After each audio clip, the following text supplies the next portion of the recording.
Kami tahu Roh Kudus Engkau ada di tengah-tengah kami Tuhan.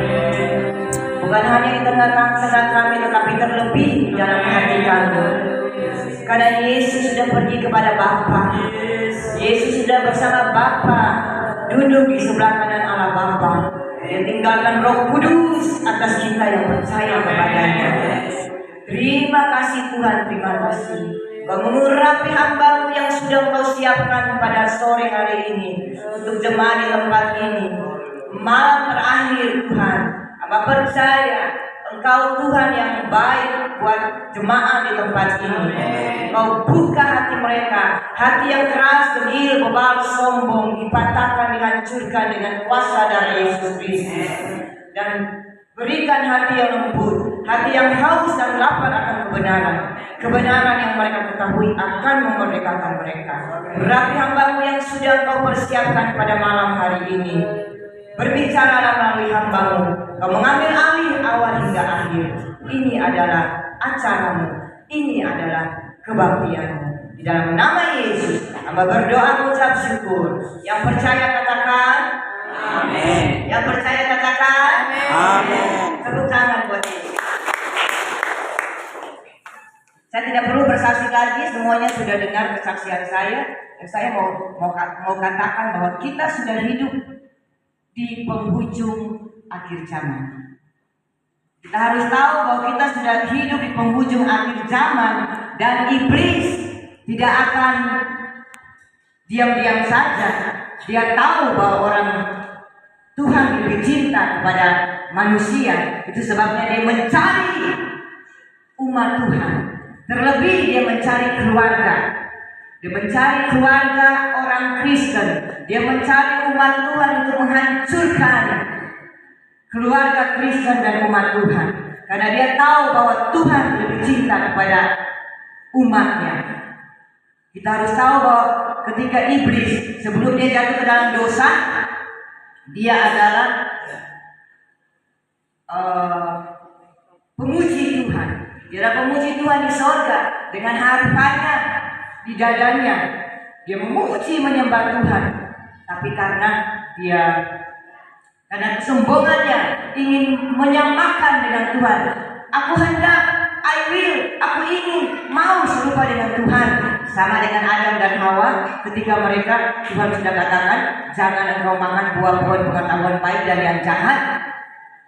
Mereka akhirnya kepingin juga serupa dengan Tuhan. Karena iblis kan mengatakan, kalau kau makan buah pohon dan pengetahuan dan yang baik dan yang jahat, engkau sama seperti Tuhan. Sama.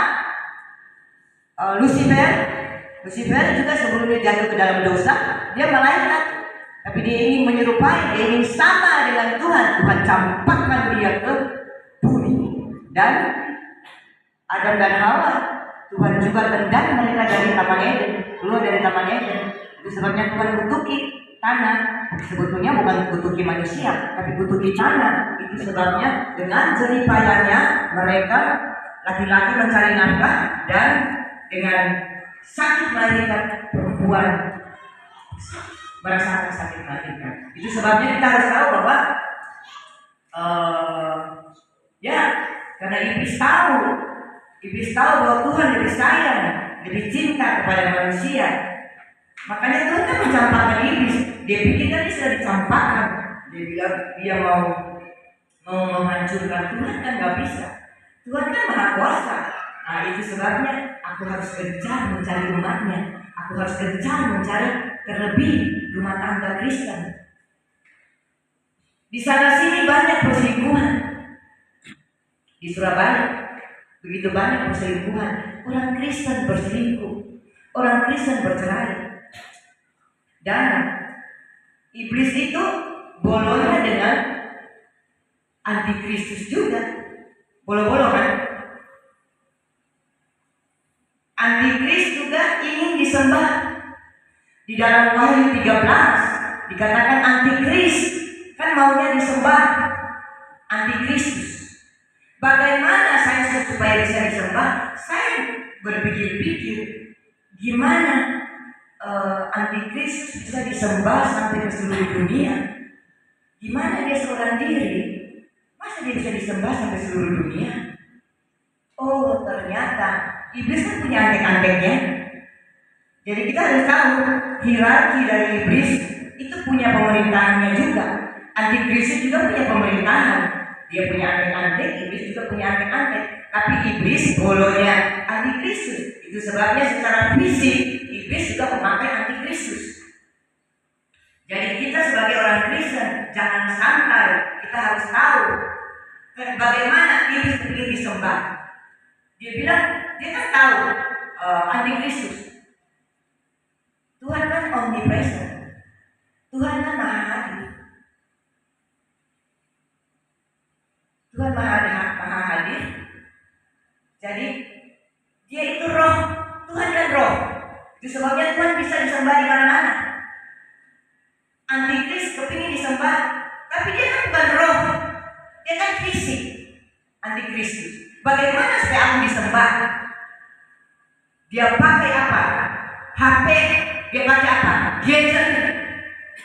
Itu sebabnya kita sebagai orang Kristen kita harus tahu hari-hari ini gadget menghancurkan kita juga kan? Gadget, HP menghancurkan kita supaya kita jauh dari Allah. Akhirnya apa? HP kan ada di mana-mana, bisa disembah. Antikristus pakai HP untuk supaya dia disembah. Sekarang HP disembah di mana-mana. Kalau kita cinta sesuatu lebih dari Yesus, itu adalah berhala. Kita sudah sembah gadget, kita sudah sembah HP, dan kita jauh dari Tuhan. Kalau sudah HP, sudah gadget, apa kita mencari Tuhan? Apa kita mencari Tuhan bangun tidur? Apa kita berdoa menyembah Tuhan, baca firman? Apa gadget lebih dulu? Halo? Sembah Tuhan, baca Alkitab, apa HP-ku? Mana HP-ku? HP-ku mana ya? HP nggak ada, bingung. Gadget nggak ada, bingung. Tapi kalau Tuhan nggak ada, mana? Tuhan di mana kau? Di mana? Kita cari. Kalau gadget bingung. Kalau Tuhan nggak bingung, Tuhan mana? Padahal Tuhan bilang, loh, aku di hatimu, aku ada tinggal di hatimu.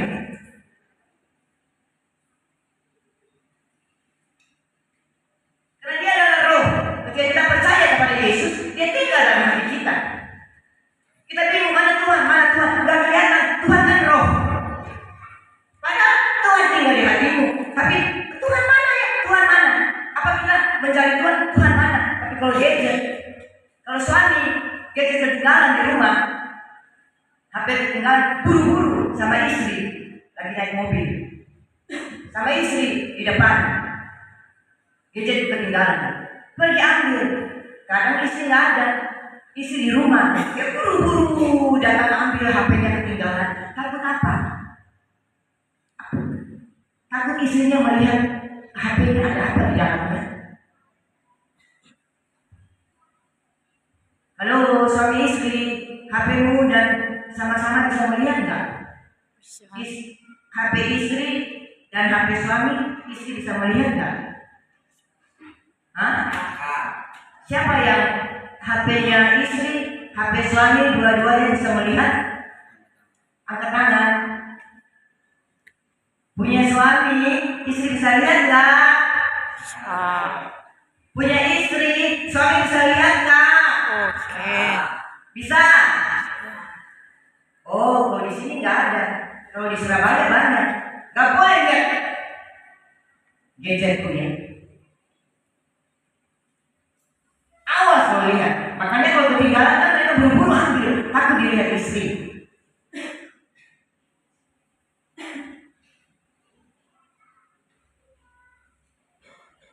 Takut. Dan terjadi perselingkuhan, perceraian. Gadget.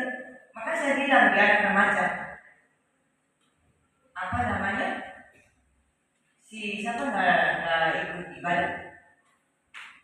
Abel.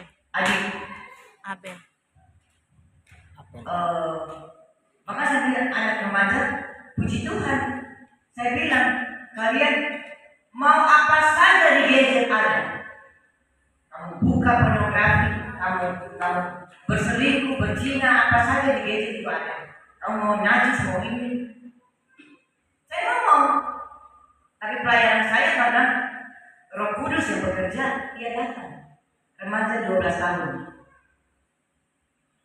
Saya khotbah di gereja besar 7 kali. Remaja 12 tahun setelah saya habis khotbah, doakan semuanya. Dia datang dan ibu-ibu, iya ibu ngomong itu benar ya, aku seperti itu. Aku tiap hari pornografi, aku tiap hari onani. Saya bilang hebat kau ya, luar biasa. Kau ngaku di hadapan Tuhan, bukan ngaku di hadapan ibu, tapi di hadapan Tuhan. Perselingkuhan terjadi di mana-mana. Dan akhirnya dia bilang, bagaimana caranya Bu supaya saya bisa menghindar? Saya bilang, banting gadgetmu. Dia ketawa. Saya bilang, puji Tuhan, kamu duduk aja diam, memuji, menyembah Tuhan, baca firman, dan ketika tanganmu ingin membuka, jangan. Tanganmu ingin membuka, jangan. Ada penguasaan diri. Itu yang iblis hari-hari ini sedang menghancurkan orang Kristen di Surabaya. Perselingkuhan orang Kristen. Jalan pagi, ketemu di foto suami dengan teman suami, istri dengan teman istri. Jalan pagi tiap hari, ketemu foto, foto lagi, akhirnya lama kelamaan kan harus dibagi dong fotonya dikirim. Minta siapa namamu, minta nomor WA-nya dong, kan mau dikirim. Lama-lama sudah saling nyapa begitu, akhirnya besok masih mau jalan pagi, mau masih kumpul dengan grup, mau masih kumpul, masih sama-sama. Tapi besok akhirnya pergi berduaan. Kasih dalam keluarga telah menjadi dingin.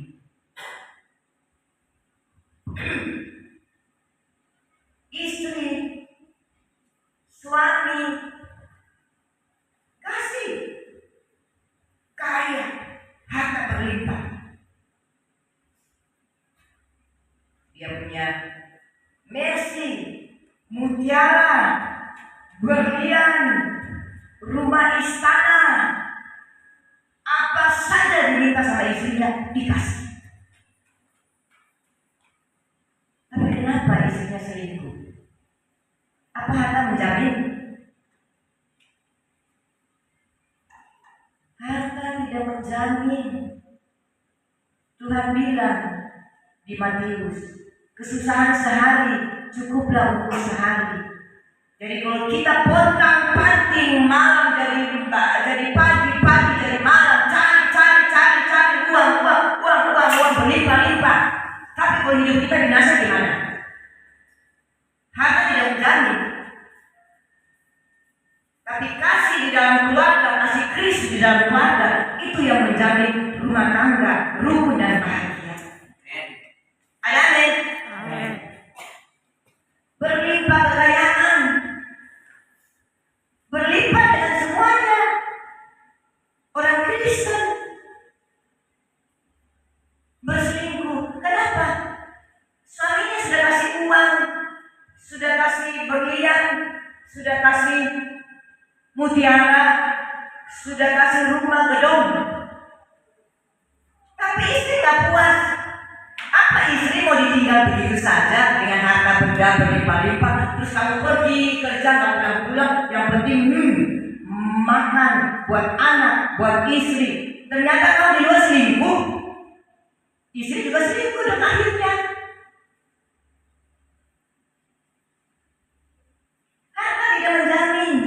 Semua kekayaan dunia itu mamon, perselingkuhan. Karena dunia ini akan hancur, tapi iman, roh Tuhan yang tinggal dalam hati kita, iman itu adalah kekal selama-lamanya. Iman kan tidak dilihat. Iman adalah segala sesuatu yang kita percaya ya. Dasar dari segala sesuatu. Ya. Yang coba kita baca di dulu, Ibrani 11.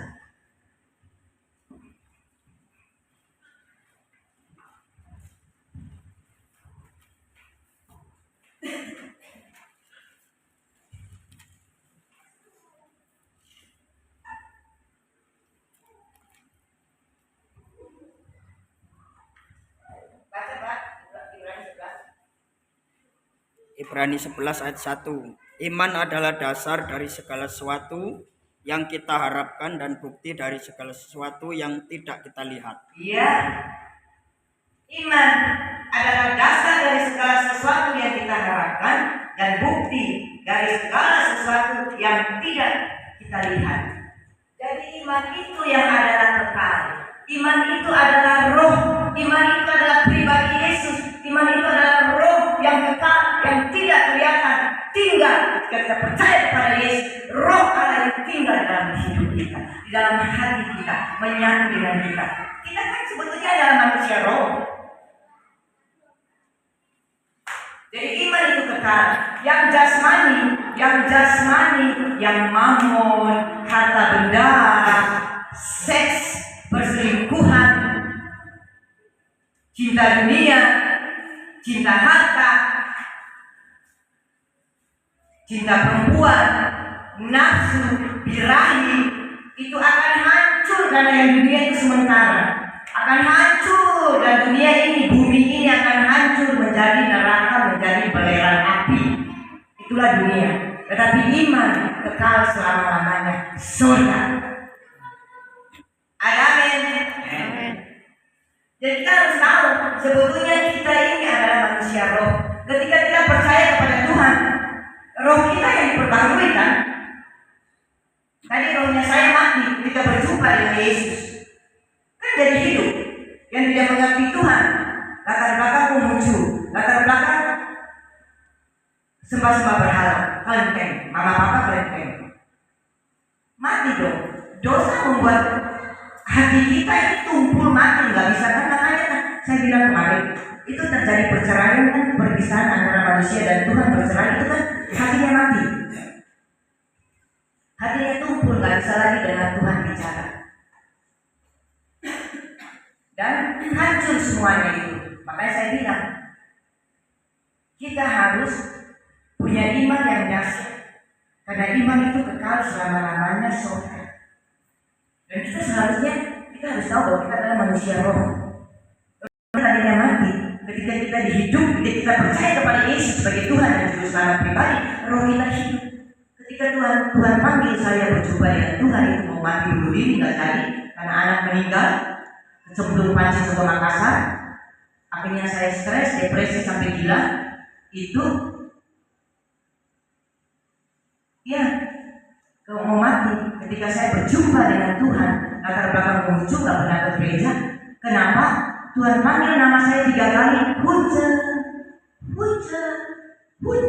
Saya kaget, langsung roh itu dihidupkan.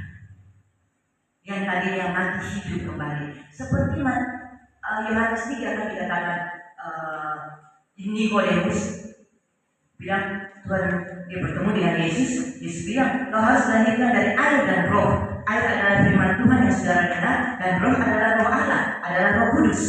Kau harus dilahirkan kembali. Nikodemus bilang, mana mungkin aku masuk ke perut mama lagi? Masuk lagi ya? Kan Tuhan bicara rohani, Nikodemus bicara fisik. Jadi saya bilang, pikiran dan roh dan hati dan Tuhan itu nggak bisa nyambung. Karena Yesus bicara rohani, Nikodemus bicara fisik. Mana mungkin aku udah tua, mana mungkin bisa masuk ke rahim mama lagi? Aku kan sudah lahir. Tapi Yesus bilang, kalau kau dilahirkan kembali, dilahirkan dari roh Allah, kau dilahirkan dari Roh Kudus, maka engkau akan melihat kerajaan Allah dan engkau masuk dalam kerajaan Allah itu. Tapi akhirnya Nikodemus bertobat. Jadi nggak bisa saya otak dan roh dan hati. Roh itu bicara batin, hati nurani, itu roh. Roh Allah ketika kita percaya roh Allah itu adalah roh yang tinggal di dalam batin kita, dia tinggal di dalam hati kita. Makanya hati kita dihidupkan kembali bisa dengan Tuhan bicara. Punca, saya tersungkur di bawah ranjang, nangis 2 jam, bangkit. Kok bisa tahu? Gak pernah kenal Tuhan. Kok bisa roh dihidupkan? Bisa naik tetangga, gereja di mana? Kan enggak masuk otak kan? Makanya saya bilang Tuhan, iman, roh, dan otak enggak bisa nyambung. Gak bisa nyambung.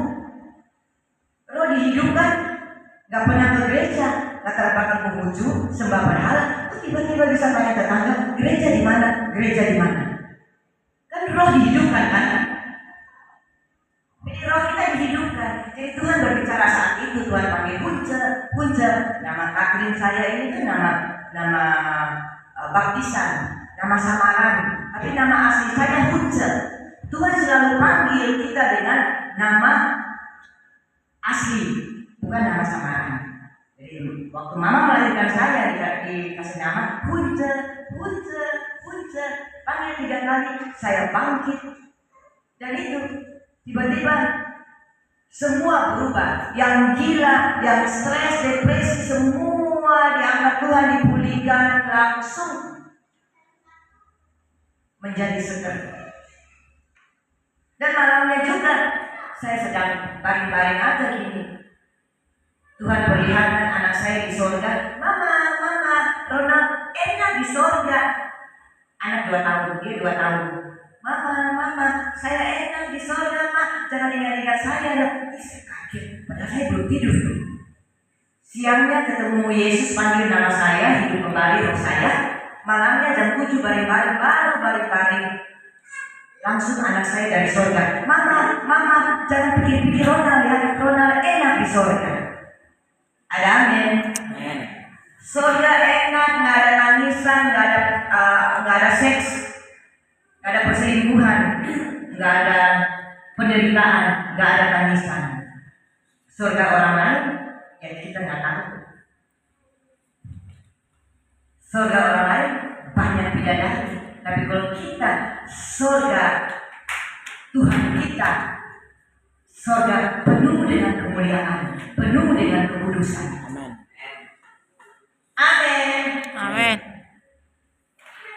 Jadi kita harus tahu, kita adalah manusia roh. Saya bilang, kita adalah manusia roh.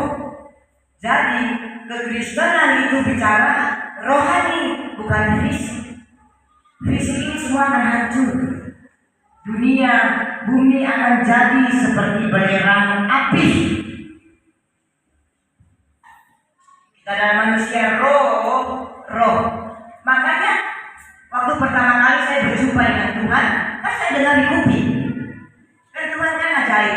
Tuhan kalau memang orang-orang belum mengenal dia, orang-orang seberang kan dia selalu perjumpaan dengan Yesus. Mereka selalu mengalami perjumpaan dengan Yesus. Secara roh, secara mimpi, secara apa. Tapi sudah itu, ya Tuhan berbicara dari hati. Saya satu kali aja dengar suara Tuhan dengan audible. Tapi setelah itu, setiap hari saya bergaul dengan Roh Kudus, tinggal di hati saya. Karena apa? Ada keterhubungan dengan Tuhan. Ada ketergantungan dengan realita hadirat Tuhan setiap hari. Dia real dan nyata dalam hidupku, dalam hatiku, sehingga saya bisa bercakap-cakap dengan Tuhan seperti fisik. Jangan kita bilang dia roh. Kalau kau bergaul terus dengan Tuhan secara roh yang tinggal di dalam hatimu, di dalam batinmu setiap hari, seperti fisik, seperti engkau dengan suami dan istri. Itu sebabnya harus ada keterhubungan. Makanya keterhubungan dengan Tuhan.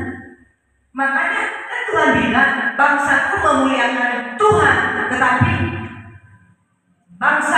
memuliakan Tuhan dengan bibirnya, tetapi hatinya jauh daripadaku. Padahal tulisan itu paling gampang. Tuhan bilang, kamu memuliakan aku dengan bibirmu, tapi hatimu jauh daripadaku.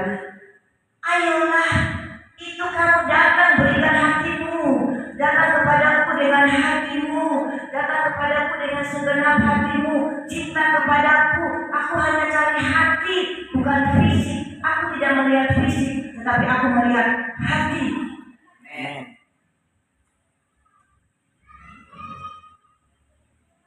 Gampang. Sebetulnya kekristenan itu saya bilang simpel sekali. Engkau berikan rohmu, engkau berikan hatimu saja kepada Tuhan. Karena Tuhan bilang, aku tidak melihat fisik, aku melihat hatimu.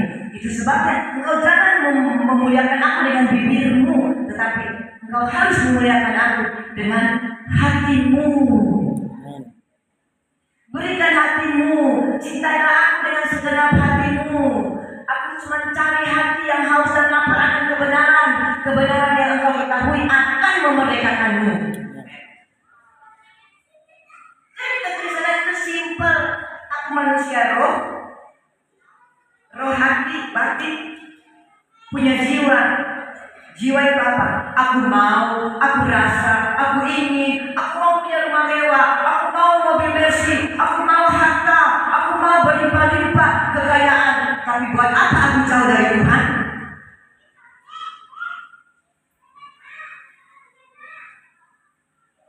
Itu pikiran jiwa. Makanya saya bilang, kita manusia roh, punya jiwa, jiwa pikiran aku hendak, aku mau kaya, aku mau segala macam, daging, seks, nafsu, marah-marah, sakit hati, dendam, benci, itu di jiwa. Jiwa itu aku hendak, aku mau, aku rasa.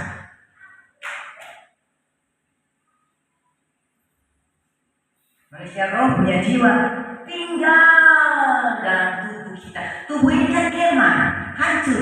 Ini tuh pada mati nih. Mati hancur jadi cacing, jadi tanah.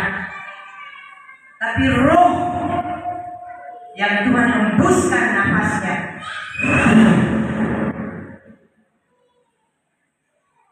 itu roh Allah dihembuskan, itu yang akan kembali kepada Tuhan. Ketika diciptakan Adam dan Hawa, dia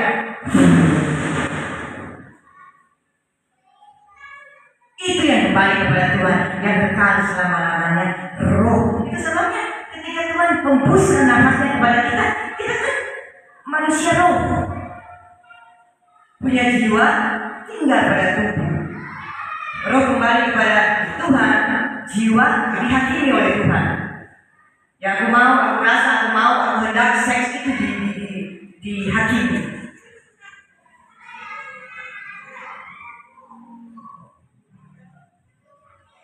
Ibrani berapa? 4 ayat 12. Firman Tuhan itu hidup dan kuat, lebih tajam dari pedang bermata dua. Dia menusuk amat dalam sampai memisahkan jiwa dan roh. Nah, jiwa dan roh kan tidak bertentangan dong. Dia pisahkan jiwa dan roh. Jiwa yang saya bilang seks, aku mau, aku hendak, aku kepingin, kaya dan sebagainya. Kekayaan akan hancur. Ya, kita datang ke dunia ini kan, telanjang. Makanya kita pulang juga telanjang. Telanjang semua yang kekal itu, sorga itu, apa rumah kita dari emas berlian, mutiara asli, bukan palsu, asli. Jadi kita sudah kebutuhanmu sehari cukup untuk sehari. Kalau kamu lebih, tapi kalau kamu sakit-sakitan buat apa? Habis. Uang orang kaya di Surabaya punya pabrik, punya macam-macam, sakit habis, amblas semua dijual habis.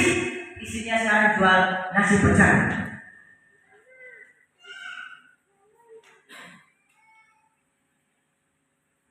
tapi kasih Yesus tinggal selama-lamanya. Sebabnya hari-hari ini saya di gereja besar, saya nggak tahu Roh Kudus begitu memimpin saya sampai kepada pemulihan Tuhan. Ternyata saya tidak mengerti, Tuhan buat. Ya ternyata suami istri sudah bisa ranjang, bisa rumah, cekcok, salah paham, sakit hati, kepahitan. Roh Kudus memimpin saya sampai waktu itu. Roh Kudus suruh pulihkan keluarga, pulihkan keluarga. Ternyata di akhir zaman ini iblis sedang menghancurkan keluarga dan umat Tuhan, sehingga ya itu sebabnya kita orang Kristen harus berjaga-jaga. Amsal 4 ayat 23. Jagalah hatimu dengan segala kewaspadaan, karena dari situlah terpancar kehidupan. Orang Kristen di mana-mana, saya bilang perselingkuhan, perzinahan, pencabulan, homoseks, lesbian. Nah, saya juga baru dapat itu. Gereja setan ada di mana-mana sekarang. Di 34 negara, gereja setan ada di beberapa negara, di Manado juga ada waktu itu.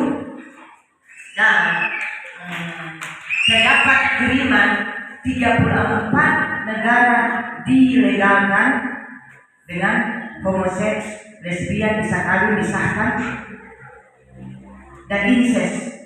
Papa mama, papa anak, ibu anak bisa kawin. Itu gila kan? Itu pekerjaan setan, itu pekerjaan iblis. Sebabnya iblis sedang menghancurkan umat Tuhan dan iblis sedang menghancurkan keluarga Kristen. Itu sebabnya hari-hari ini, dan Tuhan bilang, selama puluhan tahun saya pelayanan, baru hari ini Tuhan Roh Kudus membawa saya untuk memulihkan keluarga. Dan saya bertanya, apa hanya satu kali aja di gereja sini? Di mana-mana pulihkan keluarga, karena Tuhan, karena iblis sedang menghancurkan keluarga Kristen. Pulihkan mereka. Amin. Kita bangkit berdiri.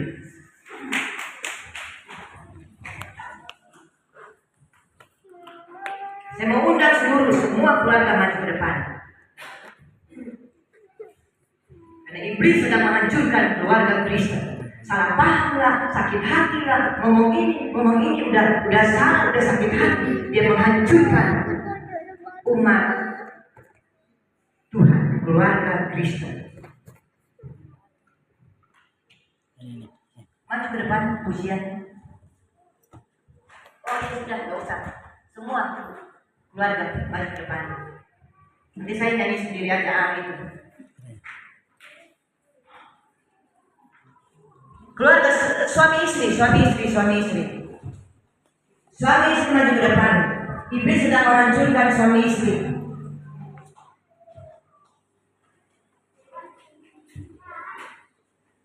Salah paham lah, sakit hati lah, apa namanya, bisa ranjang, bisa rumah, pasangan suami istri. ya. Gandengan tangan. Pasangan. Ya, semua ada. Siapa yang mau didoakan nggak apa-apa. Tapi saya terlebih pasangan. Ini sedikit. Gandengan tangan. Agak ke sini, agak. Tadi ada guru.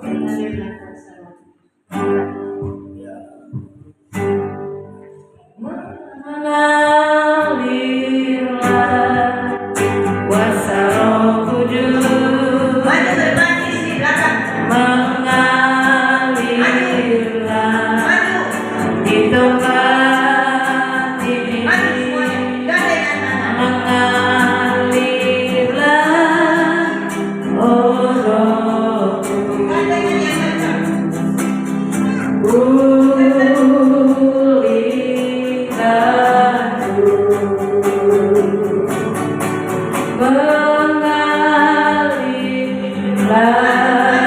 kuasa Roh Kudus.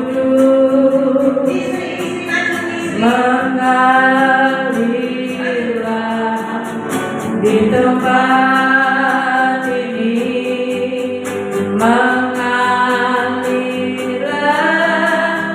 Roh Kudus, pulihkan